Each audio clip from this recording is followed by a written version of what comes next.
Hey guys, and welcome on into the next NHL offseason preview show. And today we're going to be talking all about the Chicago Blackhawks, looking at their offseason preview. Do I have to? Yes, I have to. Going over all 32 teams, even Chicago. Yes, I'm a Wild fan, as everyone knows. So you'll be getting the unique perspective from somebody who's not a fan of this Chicago Blackhawks team. So a different perspective here today. We're going to jump right into it, having said that, and go to the draft picks and management. Kyle Davidson, general manager. Jeff Blashill just got hired a couple days ago, I believe. So able to have him here. That was an off-season task for Chicago, was hiring a head coach, but that is no longer a task for them. Taking a look at draft picks, the Hawks have all of their picks except for their fifth rounder. And then they also have a first-round pick from Toronto, a second-round pick from Dallas, and a fourth-round pick from the New York Rangers. So the Hawks, they've got draft picks this year. They've got draft picks again next year. And next year they've got 2 first-rounders and 3 second-rounders. So the Hawks, they've got picks this year, next few years, and they've got a lot of young players and a young core for this Hawks team. Looking at offer sheet capability, they can do whatever they want. The Hawks can do whatever they want when it comes to offer sheeting a player at any dollar amount they wish. They've got all their picks. So they have full capability. And I could see the Hawks being active with RFAs. Because if you look at this Blackhawks team, and my thoughts might be a little bit different than others, but if you look at this Blackhawks team, adding a bunch of older veteran, you could add some cheaper veteran guys, but going and making deals and trying to compete now is just not the right strategy. This Hawks team is not going to compete next year. You can add whoever you want from free agency. This Hawks team is not going to be anywhere close to the playoffs. So next year is a very high, a very good draft. It's projected to be a very good draft with a lot of good prospects. This Hawks team, basically, in my opinion, you want to continue to add young players, which would be guys potentially being RFAs that you might want to offer sheet. The Hawks have that capability. If there's a RFA out there that Davidson wants, he can go out and get them, at least offering them an offer sheet and seeing if the team responds. But he has that capability here with the Blackhawks. Taking a look at free agents for the Hawks, they've got over $29 million in cap space. So the Hawks can do whatever they want in free agency. They can sign quite a few players, if so be. They have RFAs on this list, which I would think they would be re-signing. I know there's Hawks fans that are not fans of Philip Kurashev. So we'll see what happens with him. Arvid Soderblom as well. I think Wyatt Kaiser, Louis Crevier both get re-signed for pretty affordable contracts. And then Ryan Donato, who's one of the top free agents available. He really had a very, very good season with Chicago last year. So I'd be interested to see if they would bring him back in free agency. But it really, I think it depends on if the Hawks want to try to compete this year or if they want to maybe take the smarter move and look to the future and have one more rough season where you can just absolutely fill that prospect pool up heading into future years. So a lot of cap space, not a lot of expensive contracts to be dealt out. So the Hawks will continue to have some cap room. Taking a look at the forward group here for the Hawks. And, it's pretty weak. Now, of course, a lot of young players on this lineup. So with young players, when are they going to take that next step forward? There are some good players here. Obviously, Connor Bedard, Frank Nazar, Oliver Moore. The Hawks have a pretty decent center nucleus here in this lineup. Of course, young, and their best days are definitely ahead of them. But it will be good for them to get experience, continue to get that experience. Looking at this lineup here, if you think you're going to make the playoffs with Teuvo Teravainen and Ilya Mikheyev on your top line, you're probably going to be a little disappointed because you're just not. You're not going to make the playoffs with those guys on your top line. Really, Teravainen should be a third line. Ilya Mikheyev should be a fourth line guy on the Stanley Cup contender. So the Hawks' future is bright, but still going to be some growing pains here. Unless all these young players are all superstars here this year, it's going to be a rough season for the Hawks. Assuming they don't go and sign some UFAs and RFAs, because there's lots of guys available. If the Hawks go out here, they add Nikolai Ehlers, they add Jonathan Drouin, all of a sudden you're adding two offensive pieces. Maybe they go to the center. Maybe they add a guy like Claude Giroux. Now, why would Claude Giroux want to go to Chicago? I don't know. Maybe they add a guy like Pia Suter. Maybe Donato comes back.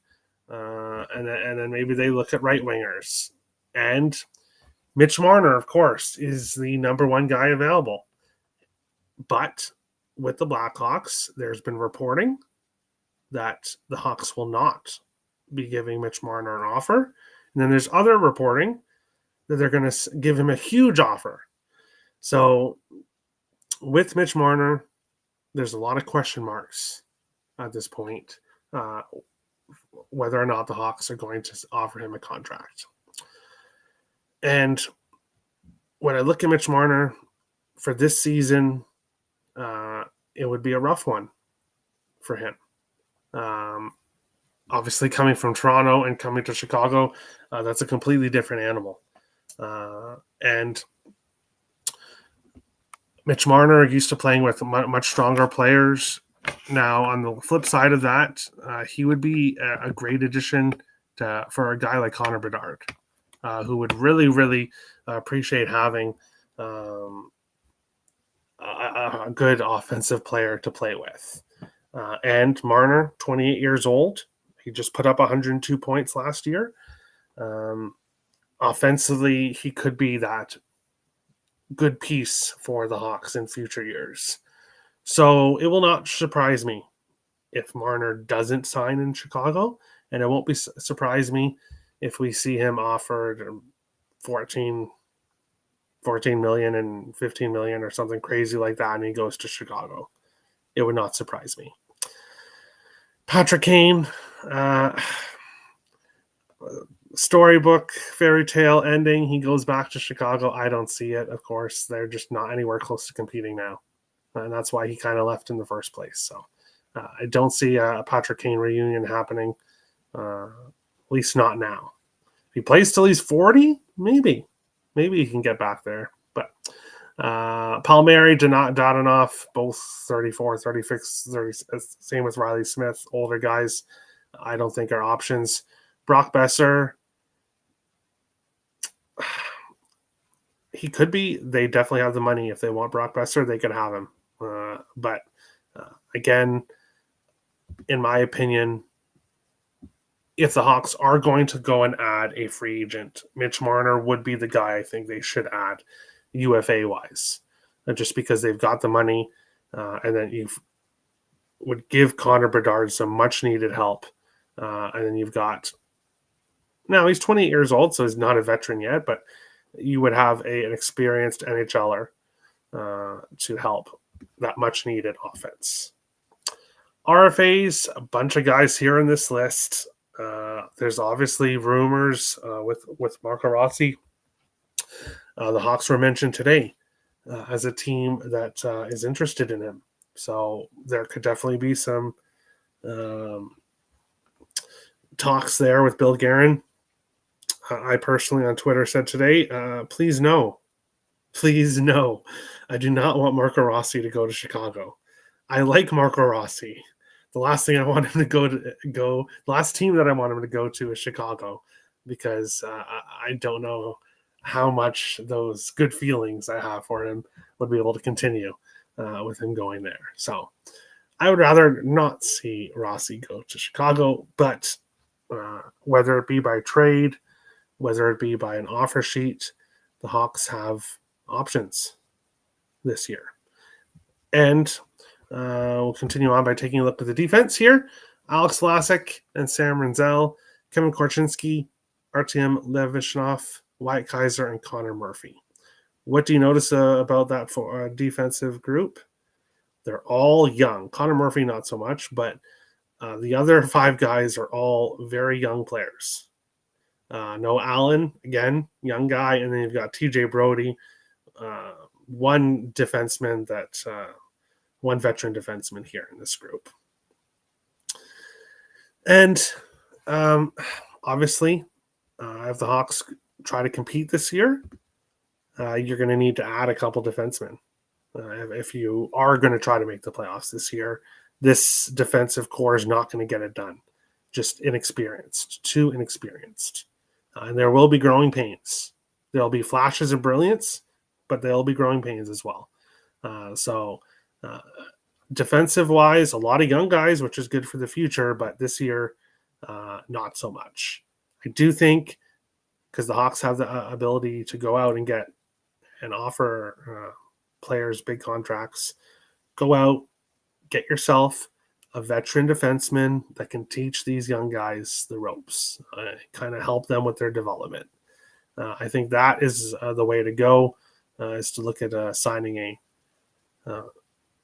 defenseman that is experienced. Maybe on this list, maybe a guy like Matt Grzelcyk or Ivan Provorov. Brent Burns, seeing him in Chicago would be kind of crazy, but 40 years old, he's not going to Chicago. What are you kidding me?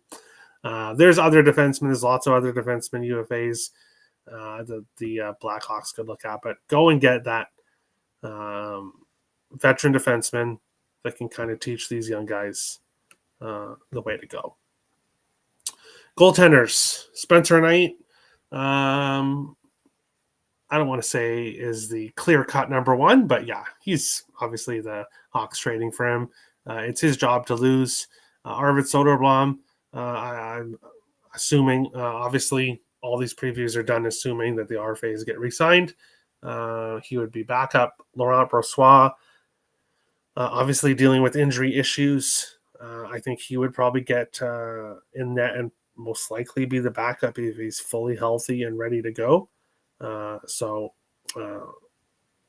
There's question marks with the goaltending here for Chicago, but I think Spencer Knight, he's going to see a large majority of the starts here for the Blackhawks this upcoming season. UFA goaltenders, could the Hawks go out and get a UFA goaltender? Yeah, they could. If for some reason they do decide to move on from Soderblom, maybe they go and get a more experienced goaltender to play behind Spencer Knight. Maybe a guy like Dan Vladar, David Riddick, or Forsberg, Jake Allen, maybe. There are guys here more experienced that the Blackhawks should go and look at if they want a more experienced goaltender. RFA goaltenders, obviously Soderblom is playing for the Hawks played for the Hawks last year, so in their organization. I don't see them going after any of the other RFAs in this list because they've got Spencer Knight. If they did not have Spencer Knight, and if their two goaltenders were coming into the season, Soderblom and Brossoit, then yes, I would say that Jake Ottinger could receive a big deal. But getting Spencer Knight kind of changes all that for the Hawks, at least at this point in time. Now, off-season tasks is a little bit difficult here because it kind of depends on the way you want to go.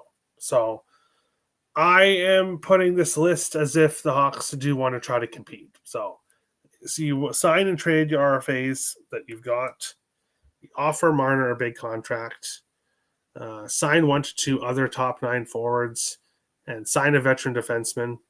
I think that's an important one. And then if you're moving on from Soderblom, look at signing a veteran backup goaltender. People will all say yes to Marner. Others will say no when it comes to Blackhawk fans.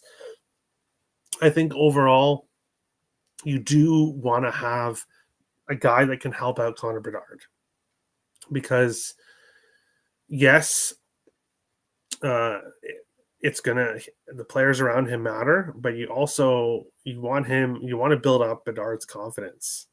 And he did not have the best season last year compared to what a lot of people expected from him. He had growing pains in his second year. So adding a guy to help Bedard like Mitch Marner and the excitement that bringing Mitch Marner to Chicago would be for all the Chicago fans, I think is pretty huge. So offer him a contract, whether he goes there or not. You should be offering Marner a contract. If you don't get Marner, and even if you do get Marner, the sign 1 to 2 other top 9 forwards, that is if the Hawks do want to compete this year. And it could go either way. Davidson could try to rebuild for the future. Like I said, next year, a lot of good players in the draft available. And while a lot of them could get re-signed, there is projected to be a ton of good free agents available next year as well. So maybe the Hawks don't go after all these guys in this year. Maybe they wait till next year, which if you look at this organization, the way they're set up right now, as we just did, ideally, I think the best route would be to look at next year. Offer Mitch Marner a deal, but look at next year to being that year where you really try to compete for a playoff spot and try to take that step forward, whether it be adding guys around your young players or maybe potentially moving a couple young players to kind of filling out your roster and making it stronger. But that is a Chicago Blackhawks offseason preview from a Wilds fan's perspective. If you are a Blackhawks fan, I'm sure you will pretty much disagree with everything I said, but that's okay. Let me know in the comments what you think the Hawks should do this year. Should they go and offer Marner a contract? Should they offer some other UFA contracts? Should they go for it this year? Or should they wait till next year, another year, top draft picks and a loaded draft next year, and add some UFAs next year as well? Let me know in the comment section below, and we will see you guys.